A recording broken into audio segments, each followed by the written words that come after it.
हरे कृष्णा। आज हम एक ऐसे विषय पर बात करने वाले हैं जिससे आजकल युवक और युवती बहुत परेशान हैं। और जैसे हम चर्चा करेंगे कि खाली युवक नहीं, हर जीवन के हर स्तर में एक तरह से हम इस कठिनाई का सामना करते हैं। तो शुरू करते हैं।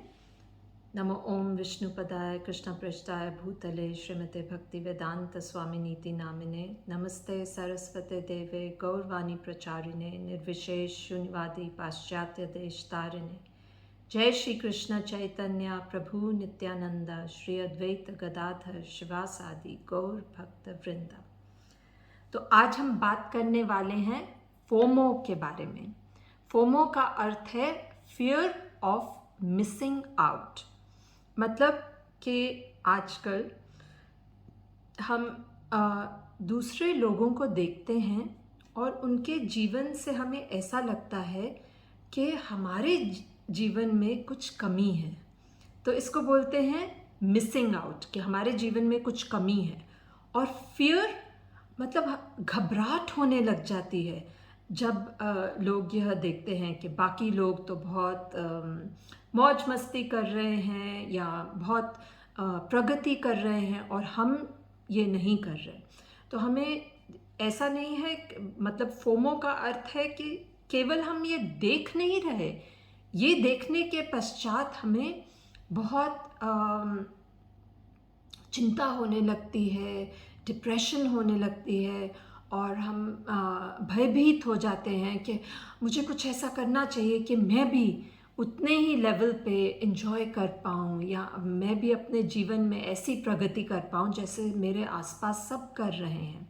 तो एक तो है कि हम वर्तमान में ऐसा देखते हैं और सोचते हैं कि मेरे जीवन में तो बहुत ही कमियां हैं, कुछ अच्छा जा ही नहीं रहा।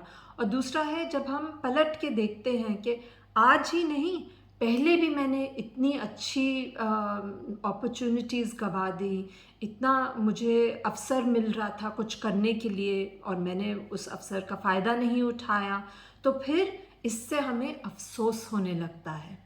तो ये जो चीज़ है कि हम देख के परेशान हो जाते हैं या अफसोस करने लगते हैं, ये पिछले कुछ साल से बहुत ज़्यादा होने लगा है सोशल मीडिया की वजह से।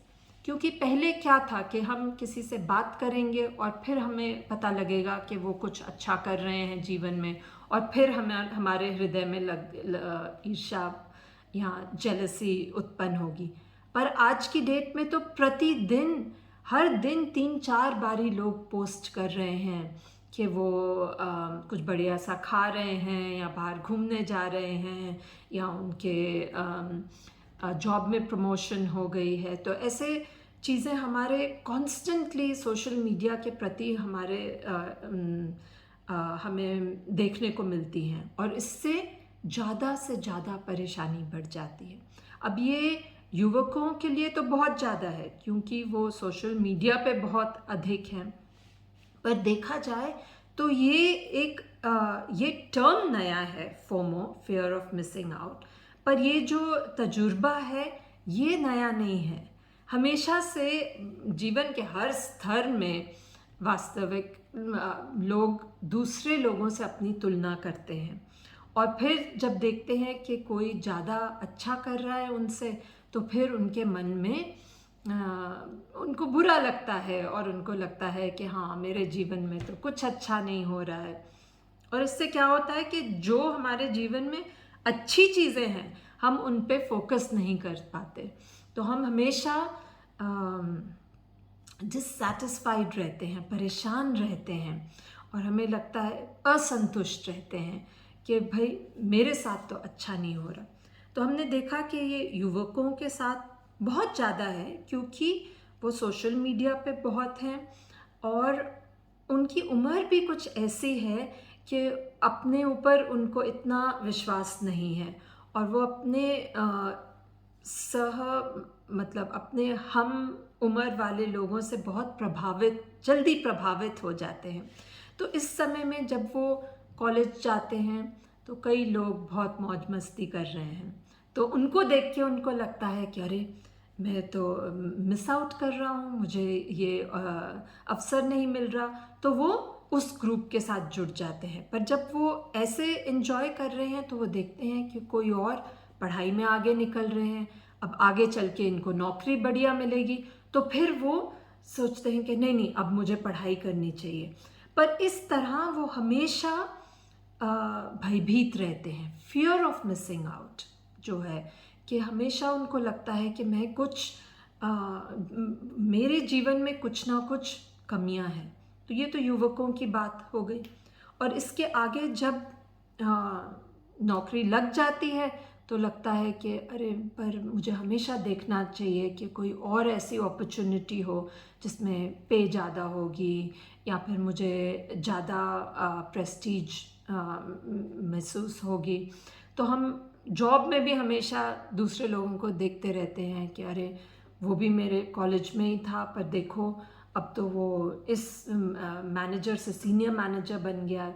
तो हमेशा देख देख के हमें लगता है कि मैं ही कुछ गलत कर रहा हूँ। और वही बात कि किसी ने घर ले लिया तो उनका तो 3 बेडरूम का घर है, या कोई और है इनकी सोसाइटी में तो स्विमिंग पूल और जिम भी है। इस तरह से हम हमेशा तुलना करते रहते हैं। और जैसे बताया गया है कि सोशल मीडिया में आजकल तो सभी लोग सोशल मीडिया में हैं, बच्चे जो यूथ हैं वो थोड़ा ज़्यादा हैं, पर हर स्तर पे आजकल लोग देखते रहते हैं कि बाकी उनके फ्रेंड्स के साथ क्या हो रहा है, और उससे ये जो भावना है वो ज़्यादा से ज़्यादा बढ़ती रहती है। और जहाँ तक कि बड़ी बड़ी कंपनियां हैं या इवन देशों के गवर्नमेंट्स हैं, वो तो चाहते हैं कि हम हमेशा असंतुष्ट रहें, क्योंकि हम जितना असंतुष्ट रहेंगे उतना हम बाकी चीज़ें खरीदेंगे या हम हमेशा बदलने की कोशिश करेंगे कि जो चीज़ हम ले भी लेते हैं उसको अपग्रेड करने का प्रयास करेंगे।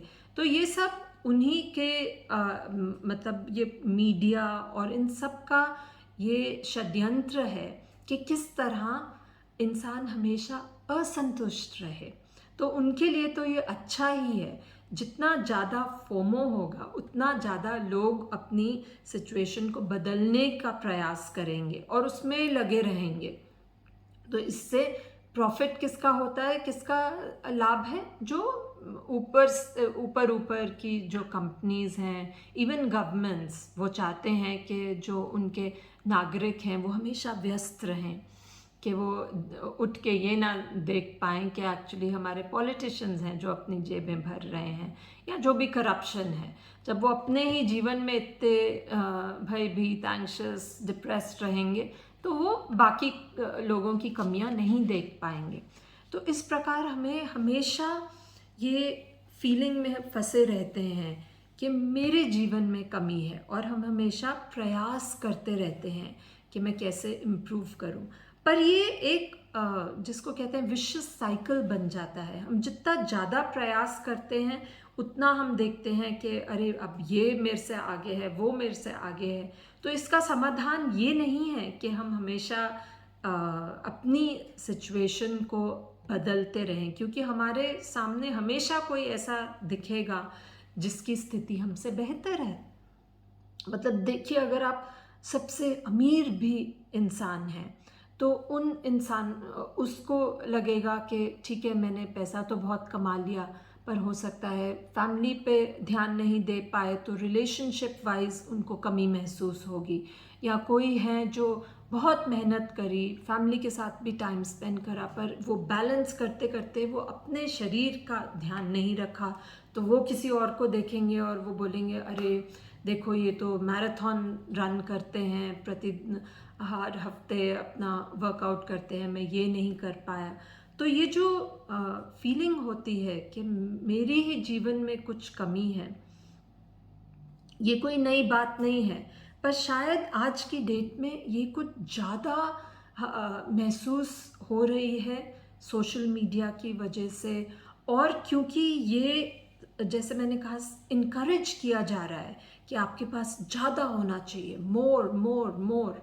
हमेशा लोग चाहते हैं कि आप असंतुष्ट रहें।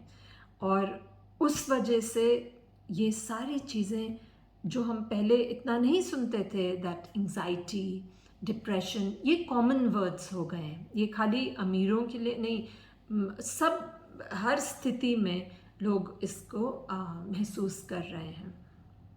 तो इसका अब समाधान क्या है, वो हमें सोचना है कि ये इस हर भौतिक समस्या का एक्चुअली आध्यात्मिक समाधान हो सकता है। और स्पेशली क्योंकि हम तो अपनी भक्ति के बारे में बात करना चाहते हैं कि ये जो भी हमारी प्रॉब्लम्स है, इसका हमारी भक्ति पे बुरा असर पड़ता है। इसलिए हमारे लिए ज़रूरी है कि अगर हम हमेशा मायूस रहेंगे तो हम भक्ति में प्रगति कैसे कर सकते हैं। क्योंकि सबसे पहली रिक्वायरमेंट ये है कि हमें शांत मन से भक्ति में प्रगति करनी है। हम भगवान के बारे में तभी सोच सकते हैं या जो हमें आचार्य समझाते हैं उस पे विचार कर सकते हैं अगर हमारा मन शांत हो। क्योंकि ये चीज़ें आसान नहीं हैं। It's actually like swimming against the current. मतलब अगर हम आध्यात्मिक जीवन में प्रगति करना चाहते हैं तो ऐसा लगता है जैसे नदी का जो भाव है उसके हम विपरीत जा रहे हैं। क्योंकि भौतिक जगत में क्या है, जैसे हमने बात करी, हमेशा लोग चाहते हैं कि हमारा जीवन और अच्छा हो और अच्छा हो और अच्छा हो। और भक्त क्या चाहते हैं? सरल जीवन। तो ये बिल्कुल उसके विपरीत है। तो वैसे भी हमें बहुत प्रयास करना पड़ता है भक्ति में थोड़ी भी प्रगति करने के लिए। तो इसमें अगर हम बहुत चिंतित रहेंगे तो हम वो प्रयास नहीं कर पाएंगे या हम वो प्रगति नहीं कर पाएंगे। तो इसलिए हम चाहते हैं कि हमारा मन थोड़ा शांत रहे। तो इसमें हमारे शास्त्रों में क्या बताया गया है कि ऐसी स्थिति में हमें क्या विचार करना चाहिए। तो इसमें दो बातें हैं। एक तो है कि हमें जो स्थिति है उसे स्वीकार करना चाहिए बिना उसको ज़्यादा चेंज करने के अटेम्प्ट में।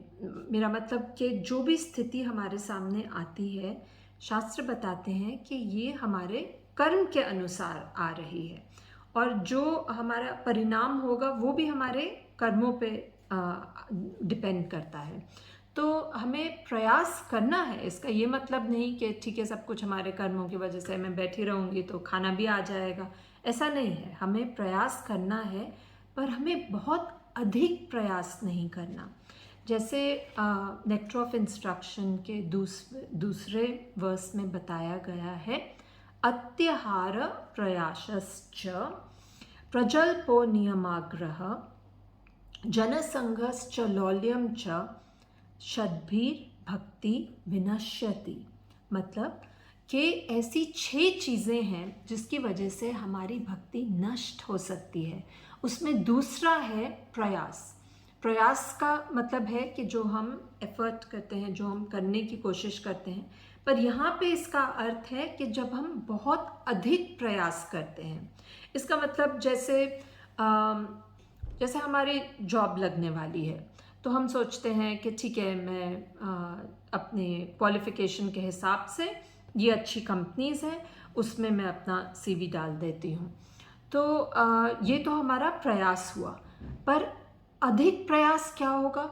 जब हम दिन रात इंटरनेट पे ढूंढते रहते हैं कि ये 10 कंपनीज़ हैं और नेक्स्ट ईयर में ये कंपनीज़ हैं, दूसरे देश में ये वाली कंपनीज़ हैं, ये लोग हैं जो इनके टॉप मैनेजमेंट में हैं। किसी तरह मैं कोई कॉन्टैक्ट ढूंढ लूँ या मैं एक फ़ेक अकाउंट बना के इनको फॉलो करने लगूँ, पहले इनसे दोस्ती करूँ, फिर किसी तरह मैं इनको ये इस क्लब में जाते हैं, वहाँ की मेंबरशिप लेके मैं किसी तरह इस अच्छी कंपनी में नौकरी लेने की कोशिश करूं।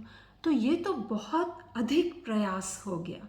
थोड़ा बहुत चलता है कि हम अपने दूसरे दोस्तों से बात करें कि अरे तू इस कंपनी में है, देख अगर कोई अपॉर्चुनिटी है, या हमारे सीनियर्स कॉलेज में हैं किसी अच्छी पोस्ट में तो हम उनको बोलेंगे कि थोड़ा हमें बताइए अगर आपकी कंपनी में तो प्रयास करना गलत नहीं है, पर जब हम बहुत अधिक प्रयास करने लगते हैं, जब हमारे जीवन में वो एक चीज़ से हम ऑब्सेस करने लगते हैं कि ऐसे करना चाहिए, वैसे करना चाहिए, जब बच्चों को कॉलेज में जाना है तो पूरा परिवार लग जाता है, बच्चे भी दिन रात पढ़ाई में, तो उससे क्या होगा कि हम परेशान रहेंगे। भक्ति को तो छोड़िए, नॉर्मली ही हमारे लाइफ में एंजाइटी और स्ट्रेस एक नॉर्मल चीज़ हो जाएगी, हमें आदत ही पड़ जाएगी, और इससे ना तो हमारी भक्ति में प्रगति होगी, पर इवन मटीरियली हम एक्चुअली इसका उल्टा असर होगा। पर अगर हम ये समझ सकें शास्त्रों से कि मेरे कर्म हैं उस, और मुझे प्रयास करना है, और फिर जो भी परिणाम होता है उसे हमें स्वीकार करना है एंड मूव ऑन। ये नहीं कि मैं उस निर्णय को लेके ही इतनी परेशान हो जाऊं कि कैसे होगा, क्या होगा, अगर मैं गलत चीज़ लेती हूँ तो ये अवसर हाथ से निकल जाएगा, तो हम वो निर्णय ले ही नहीं पाते हैं, इतने हम भयभीत रहते हैं।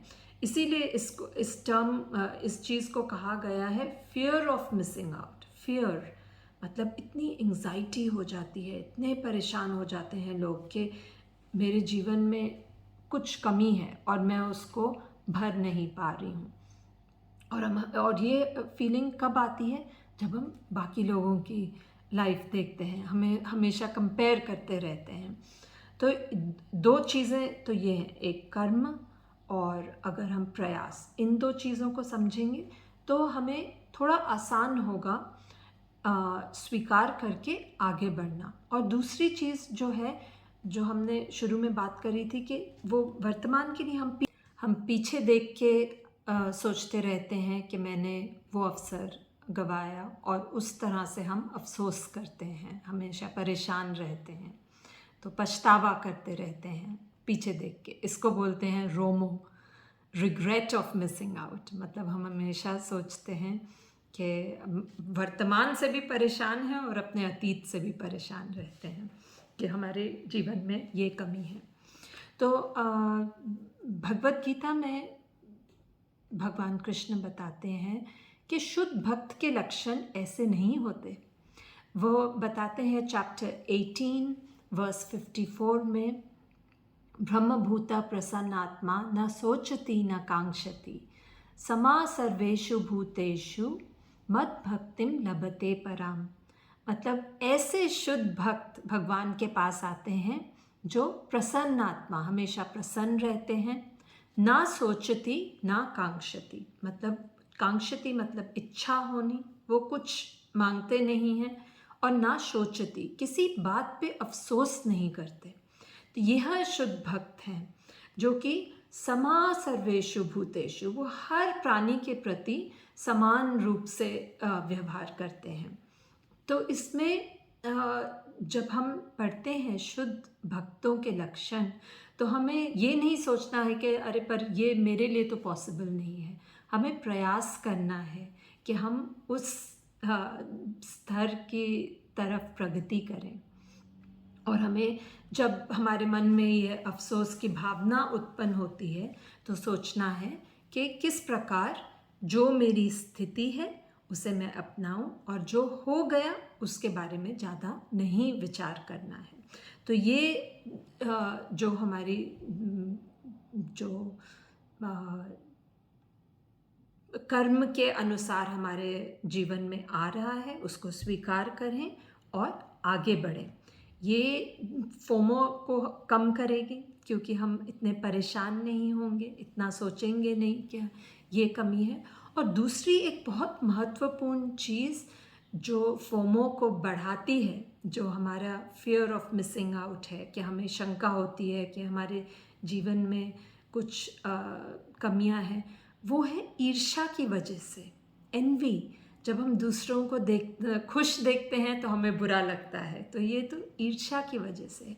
अब ये बहुत कठिन भी है, क्योंकि भगवत गीता में कृष्ण भगवान 7th चैप्टर 27th वर्स में बोलते हैं कि इच्छा और द्वेष तो वास्तविक रूप में इस भौतिक जगत की नींव है। उसी वजह से हम भौतिक जगत में आते हैं, क्योंकि हमारी इच्छा थी कि हम भगवान के अतिरिक्त एंजॉय करें। और जब हम, और जो द्वेष था हमारे हृदय में भगवान के प्रति, इन सब चीज़ों, इन दो चीज़ों की वजह से हमें भौतिक जगत में आना पड़ा। तो ईर्ष्या का समाधान ढूंढना आसान नहीं है। कुछ तकरीबन 2 साल पहले हमने इस विषय में चर्चा करी थी कि सर्प रूपी द्वेष का नाश करिए, इससे पहले कि इससे आपकी आध्यात्मिक जीवन का नाश हो जाए। तो उसमें हमने इसके बारे में कुछ बातें कही थी, तो वो भी हमें ध्यान में रखना है कि जितनी हमारे मन में ईर्ष्या होगी उतना फोमो बढ़ता रहेगा, क्योंकि हम हमेशा बाकी लोगों से तुलना करते रहेंगे। और ये जो फोमो है, ये भौतिक जगत तक ही सीमित नहीं है, हम आध्यात्मिक अपने जीवन में भी फोमो देख सकते हैं। जैसे हम माताओं के बारे में बात करें तो जब बच्चे हो जाते हैं, पहले तो हम जब युवक थे तो हो सकता है कि बहुत सेवा करने का मौका मिलता था, पर शादी के बाद बच्चों को संभालना है, बड़े बुजुर्गों की सेवा करनी है, तो हमें मन में कभी ऐसा लग सकता है कि मैं मिस आउट कर रही हूँ, वहाँ इतनी सेवा बाकी भक्तन इतनी सेवा कर रही हैं, अब मैं नहीं कर पा रही। पहले मैं संकीर्तन में इतनी एक्टिव थी, बुक डिस्ट्रीब्यूशन में, अब मैं अपनी गृहस्थी में ही सीमित रह गई हूँ। तो इसमें अगर हम परेशान रहेंगे, हम हमेशा सोचते रहेंगे कि कुछ कमी है मेरी सेवा में, तो जो सेवा का अवसर हमारे सामने है हम उसको भी अप्रिशिएट नहीं कर पाएंगे कि हम अपनी गृहस्थी में रह के भी कैसे भगवान की, भक्तों की, अपने परिवार की सेवा में युक्त रह सकते हैं। तो इसीलिए ये फोमो अच्छा नहीं है, क्योंकि it's not just the feeling that we are missing out. इसमें खाली ये एस्पेक्ट नहीं है कि हाँ कुछ कमी है, पर उससे एसोसिएटेड जो एंग्जाइटी और फियर है कि हम भय करने लगते हैं, भयभीत हो जाते हैं कि मेरे जीवन में कुछ अच्छा नहीं हो रहा, बहुत चीज़ें मिसिंग हैं, तो उससे हम आगे नहीं बढ़ सकते, हमारा मन शांत नहीं रह सकता और फिर हमारी भक्ति में प्रगति नहीं होगी। इसलिए हमें इन सब चीज़ों का समाधान ढूंढना है, हमें इस पे विचार करना है। और जैसे हमने बोला, युवकों को हमें समझाना है कि किस तरह से वो इस भय का सामना कर सकें। खास करके जो हमारे यंग डिवोटीज़ हैं, या आपको तो ऐसा नहीं लगना चाहिए कि कॉलेज में मेरे बाकी सहपाठी बहुत एंजॉय कर रहे हैं, या अगर हमारे बच्चे हैं जो टीनेजर्स हैं, प्री टीन्स हैं, उनको ऐसा लगता है, तो हमें उनको समझाना है that you should not have the fear of missing out. मतलब तुम्हें भयभीत नहीं होना चाहिए कि तुम कुछ मिस कर रहे हो। You should be happy that you are missing these things out. कुछ चीज़ें तो ये इतनी हानिकारक हैं कि अच्छा ही है कि ये आपके जीवन का भाग नहीं है। जैसे दोस्तों के साथ बाहर पार्टीज़ में जाना, क्या होगा पार्टीज़ में कि गैर संबंध होते हैं लड़का लड़की के बीच में, या देयर बी ड्रिंकिंग, स्मोकिंग, नशा करते हैं। अब कुछ लोग सोच सकते हैं कि कुछ डिवोटी पेरेंट्स भी ऐसा सोचते हैं कि कोई बात नहीं, ये तो कॉलेज लाइफ का भाग है, उसके बाद तो हमारे बच्चे सही रास्ते पे आ जाएंगे। पर यह बहुत गलत सोच है, क्योंकि एक तो अगर नशे की आदत पड़ जाए उसको छोड़ना बहुत मुश्किल है, और दूसरा अगर वो आदत छूट भी जाए, उस आदत की वजह से जो आपकी चेतना दूषित हो जाती है उसका समाधान ढूंढना अधिक कठिन है। तो क्यों हम जब इतने प्रयास से अपने बच्चों को भक्ति के ओर लेके जाना चाहते हैं, हम इस समय में उनका साथ नहीं छोड़ सकते और सोचें कि चलो कॉलेज लाइफ है, एंजॉय भी उनको करना चाहिए। नहीं, बिल्कुल नहीं। उनको ये नहीं कि अरे हमारे बच्चों को बहुत फोमो हो रहा है तो कोई बात नहीं, थोड़ा बहुत उनको इंडल्ज करने दें, नहीं। इंडल्जेंस से ये कम नहीं होता, ये एक्चुअली ज़्यादा होता है। आप जितना प्रयास करेंगे कि मैं हर चीज़ में आगे बढ़ के पार्टिसिपेट करूं, तो वो हो ही नहीं सकता, आपको हमेशा कमी रहेगी। तो इससे अच्छा है कि जैसे काफ़ी लोग, it sounds a bit glib के be confident in yourself, ये लोग बहुत कहते हैं, पर इसमें कुछ फ़ायदा भी है अगर हम इस पे विचार करें और अपनाने का प्रयास करें। नॉट आर्टिफिशियली, जैसे हमने बोला कि शास्त्रों के हिसाब से यह सोच के कि ये मेरे कर्म के अनुसार मुझे बुरी और अच्छी चीज़ें दोनों आएंगी, उसका मौका मुझे मिलेगा, और इसके लिए मुझे बहुत अधिक प्रयास करने की आवश्यकता नहीं। मुझे दूसरे लोगों से तुलना नहीं करनी चाहिए, क्योंकि मेरा जीवन अलग है, सबका अपना पथ है, और हमें अपनी भक्ति पे ज़्यादा ध्यान देना है। तो ये जो स्पिरिचुअल लाइफ का फोमो है, उसे भी हमें मैनेज करना है।